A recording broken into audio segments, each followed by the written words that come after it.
Okay, everyone. Now I am going to do the Abbadon black parts of the Tyranids up to pretty much what it shows you in the tutorial in issue number 9.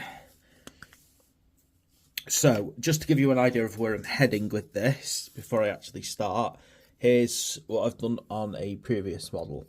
Now, you can see that it's quite streaky in places, and that's because it's only really the first coat.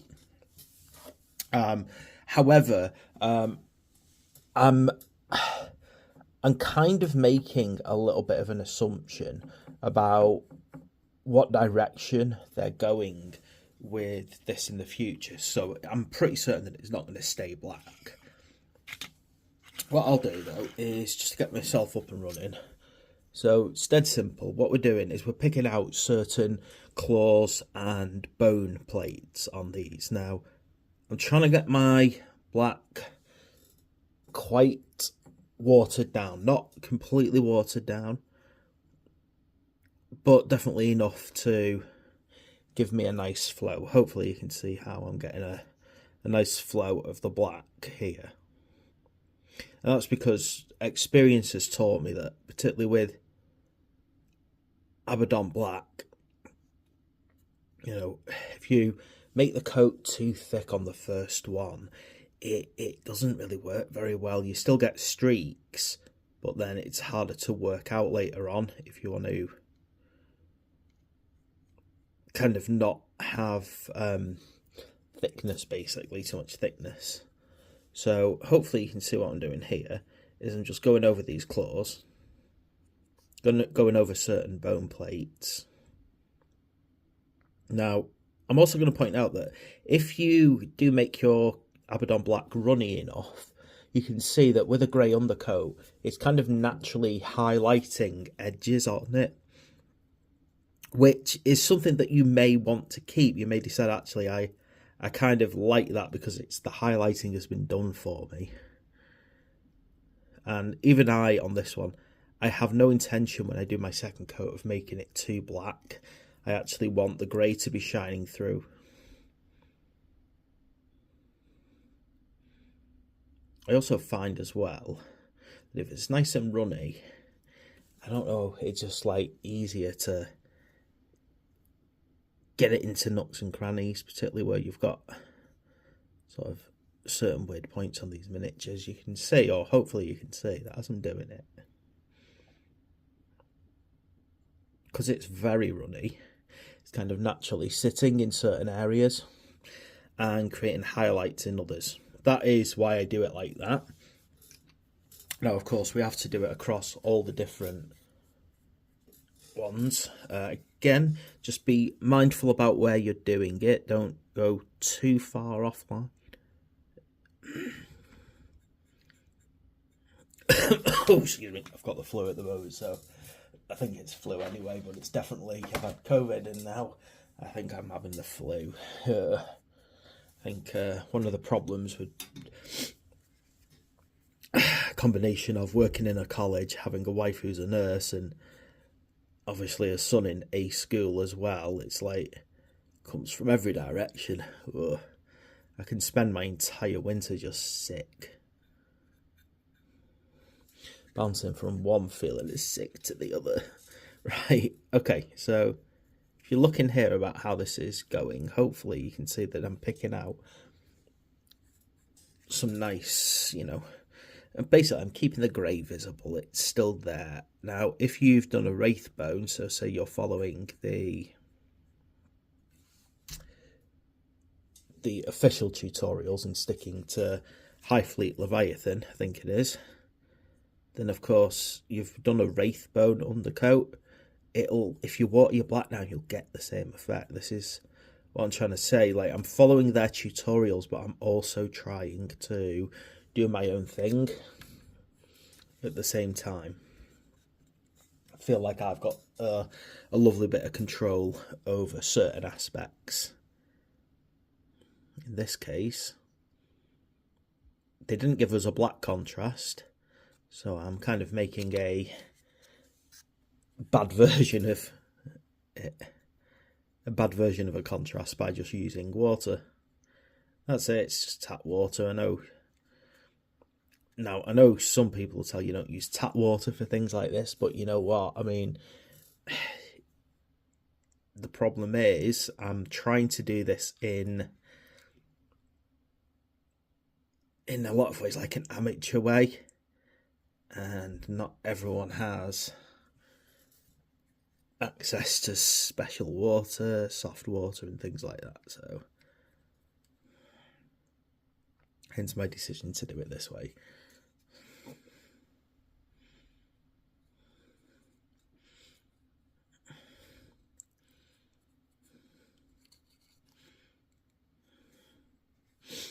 Okay, now a few other little bits to do. I've got to get all these little bits. This is the problem with these. They've so many like claws and things that you have to kind of pick up on and highlight and paint and make sure you've got them all, because there's always a good chance that you miss one while you're moving around the model.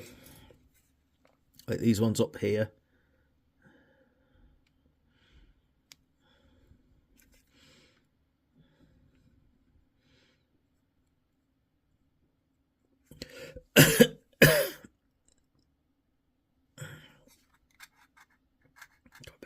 There, though I don't want it. That's not good. But the good thing is, because I'm using very watered down paint, it hasn't stuck. And just rub it off with my finger.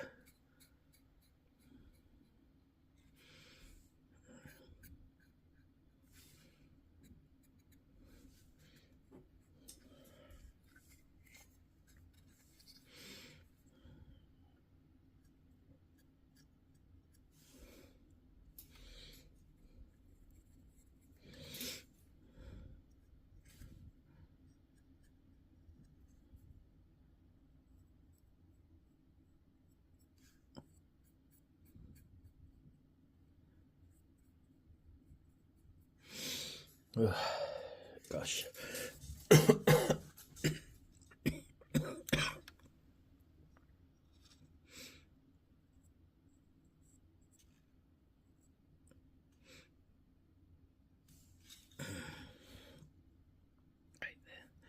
Actually, this is a bit of a process. As I said, I think it's worth it though even if one person says, actually, I was watching your video and hey, it actually helped me out.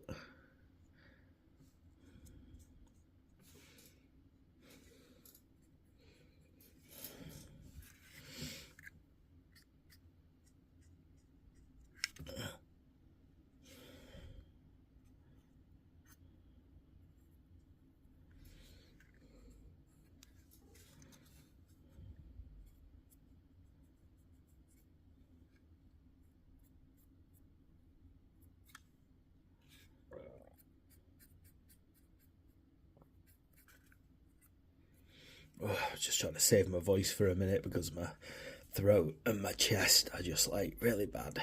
Okay, what else do we need to do on here? I think that's right. So there we go. That's the Tyrant. Now, of course, we need to do our Von Ryan's Leapers. Same basic logic though.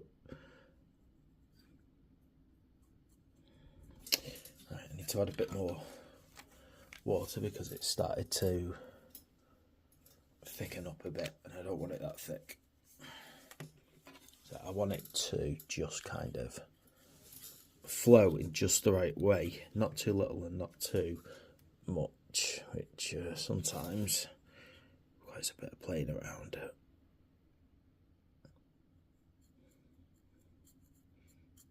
Basically that quick I want it.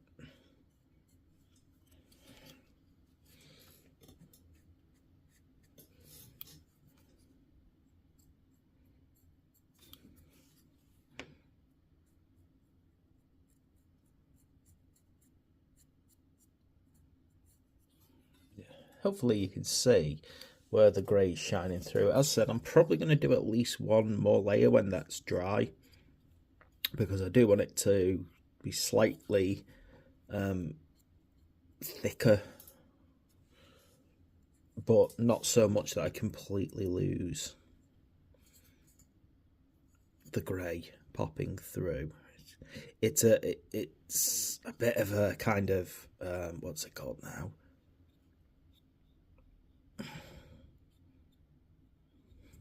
It's a bit of like a kind of experimentation and fail process, unfortunately. Sometimes you're like, okay, does that look too light? Does it need to go darker? So on.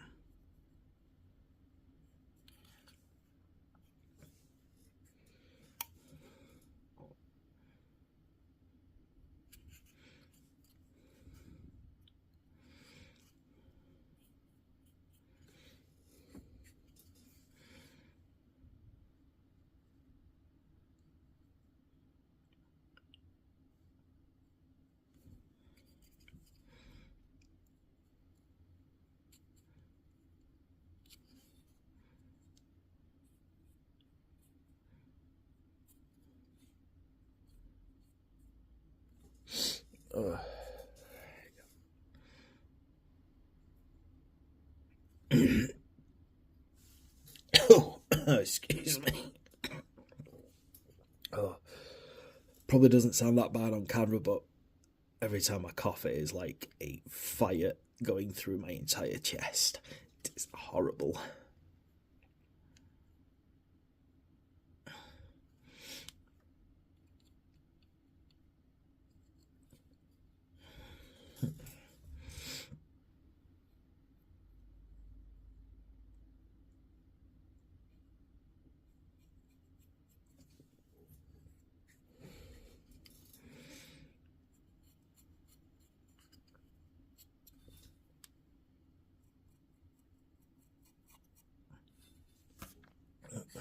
Probably good idea not to knock my camera, but never mind.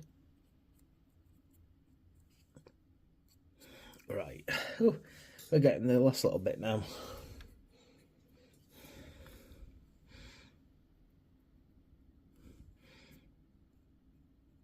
See, I'm not using an amazing brush either. I'm not like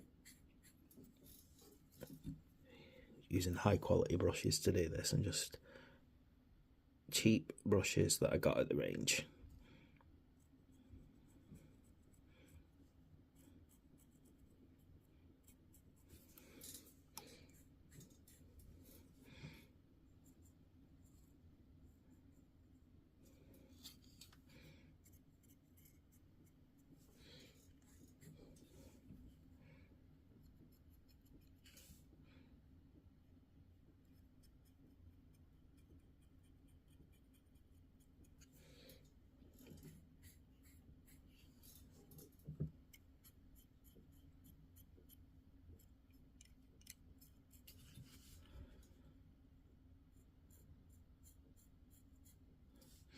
There we go. Okay, and then of course you all will also have this here, which is the Abbadon.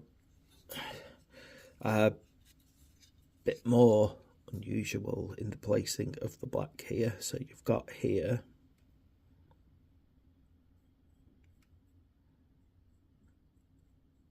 kind of these very bony plates on the weapon, and round the back as well of it.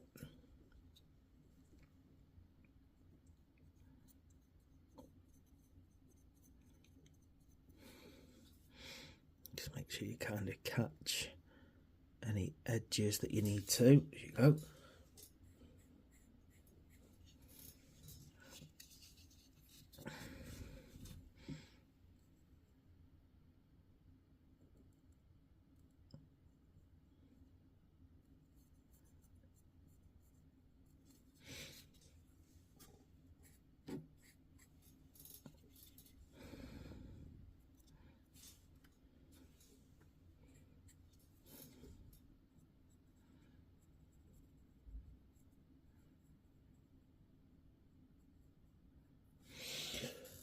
Right, so we're pretty much done now. I mean, obviously over here I have the rest of them pretty much all painted up to this standard, and there's no other way to put it. They're over there. I'll tilt the camera onto them in a second.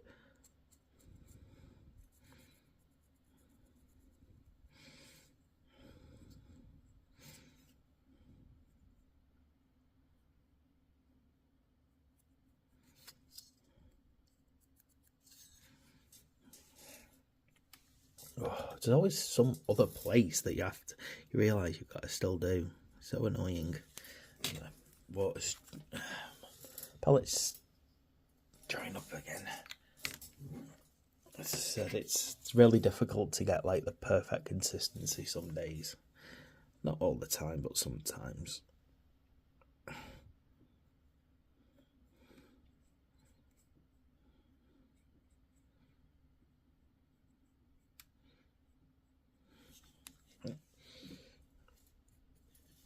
And then we got the kind of the hooves and the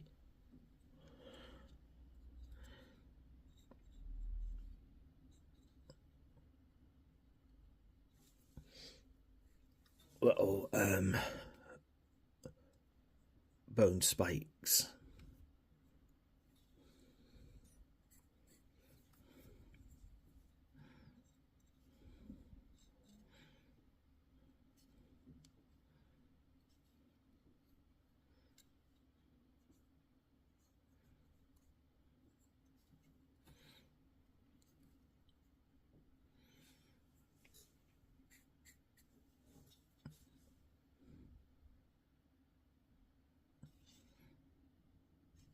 Right then, there we go. So that is our. Oh, it's far too watery, that one, isn't it? Well, how to put the Abbadon Black onto all of your Tyranids. Now, just to prove that I'm not like making things up, I have done all the other ones, as you can see. So I am pretty much caught up now on these Tyranids. I'm actually going to do another video with more vibrant colours on the Tyranids. I'm going to have a bit of fun with that, so stay tuned for that, because I'm actually going to show you a different approach to painting the Tyranids. But for now, thanks for watching. Please like and subscribe, and I'll see you next time.